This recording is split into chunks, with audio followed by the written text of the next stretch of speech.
I'd like to welcome Pamela Glenn with her talk, I Am Smart, right? We're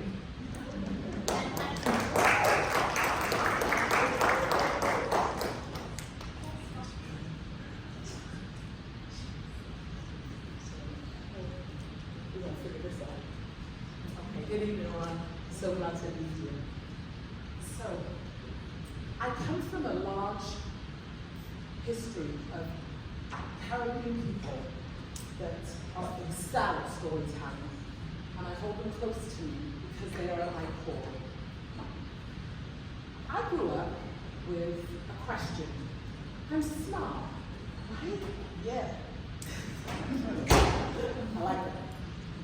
Now, my resume reads an associate's degree, a bachelor's degree, 2 master's degrees, an acceptance to law school. I'm in my 3rd year of my PhD here at USF.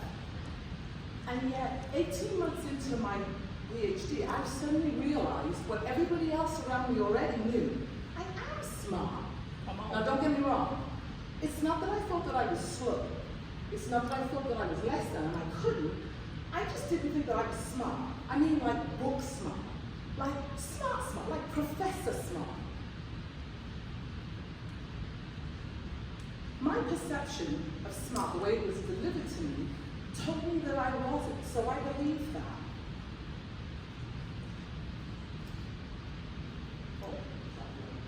But I had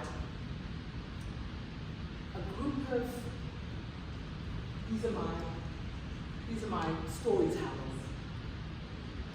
I was an athlete. I was really good. I was very good. And I went to apply to a university, a PAMELA University in Wales. And of course they wanted me to run because they were going to have me represent and put their school on the woods, on the nation stage for athletics. I was really good. But the joke was on them because I had no intention of running.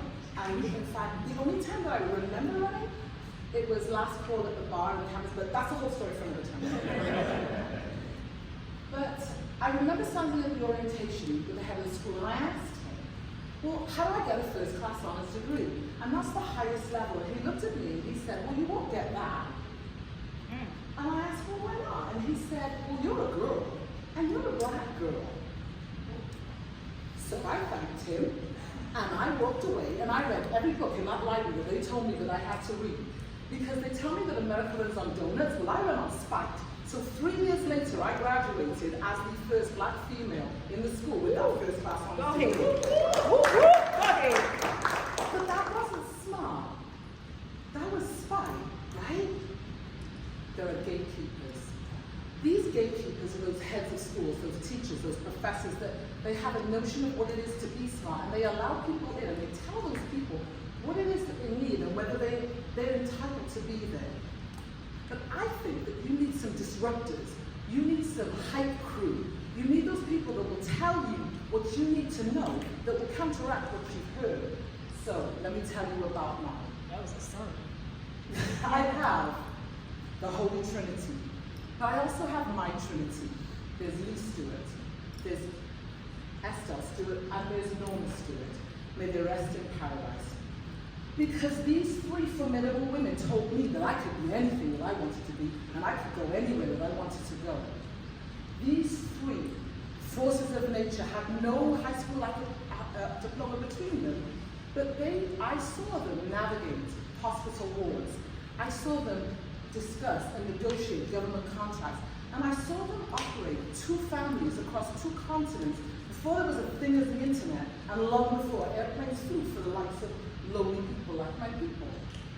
These ladies raised me on the values of honesty, tenacity, integrity, on a firm, strong foundation of hard work and a good sprinkling in of sass. And they told me that anywhere I went and anything that I put my mind to, if I worked hard, I could have it, and I believed them, which was good, because as a 1st generation grad, I moved in academic spaces that they weren't allowed to go in, and they didn't move in. And I walked into a room, and you can't tell me that I'm not 6'5", respectfully. Educators, have you had that muffin in your class and you thought, ooh, ain't gonna make it?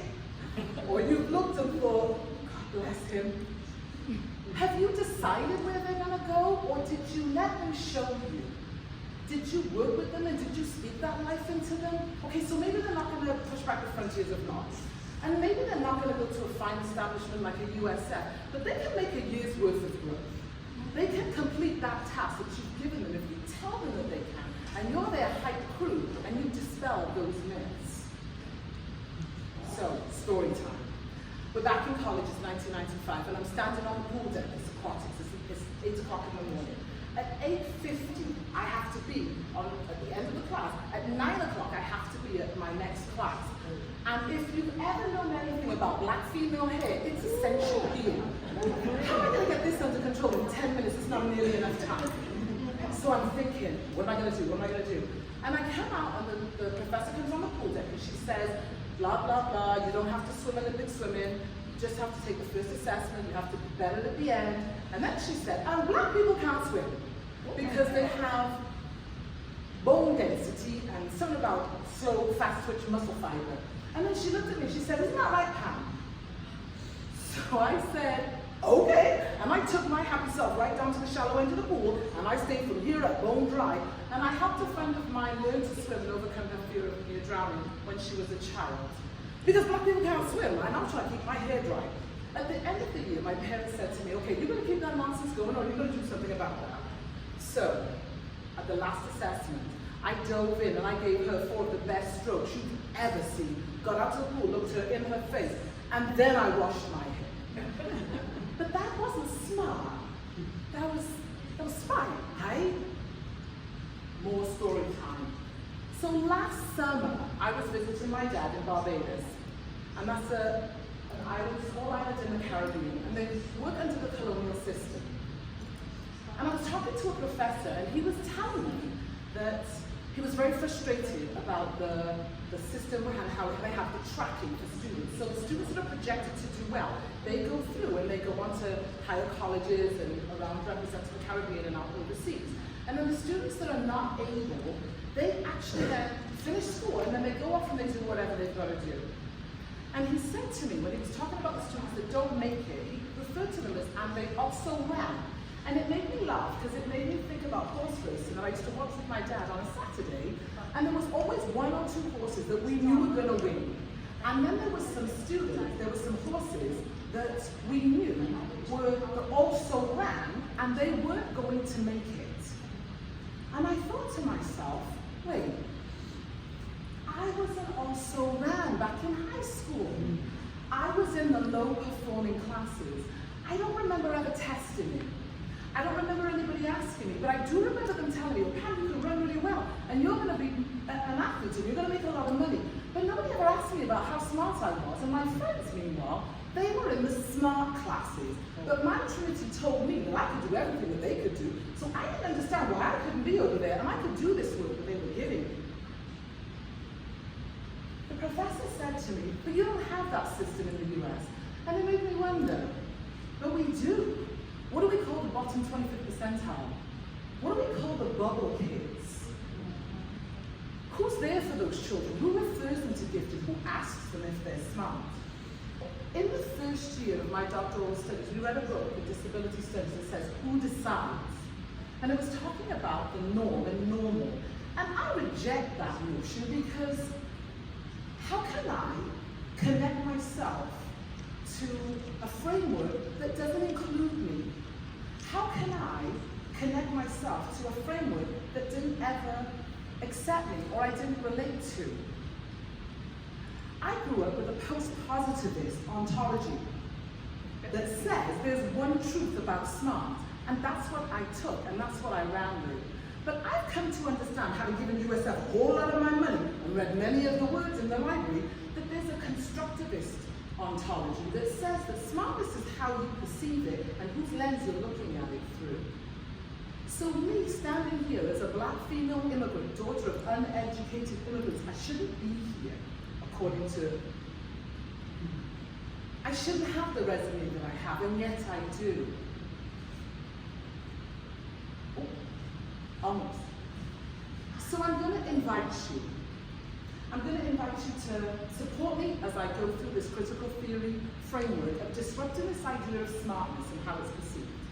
I'm going to invite you to join with me to challenge these educators and educational leaders to build capacity in their staff and have their staff speak to and work with and open it up that when they're working with students, it's not through their ideas of perception. I'm going to invite you to align with me so that we can reach down and grab those muffins and tell them that they can be smart. And maybe they don't go to the USF. Maybe they go to a community college. Maybe they just go out to the workforce. But they're the best person they can be, and they have that disruption, that haiku in them to believe that they can be who they need to be. I'm going to invite you to disrupt with me those policies that hold people in boxes and tell them that they have to be a certain way, when that's not the way that it needs to be. And I'm going to implore you to examine your own ideas and ontology of smartness and consider, are you being fair and uplifting to those that we are most influential that are put in our care? And lastly, if you ever decide to teach aquatics, know this. Fast twitch muscle fiber works just as well on land as it does in the water. So now I have a new question. Why don't land people swim? But I gotta graduate with this degree, so we're gonna save that one for next time.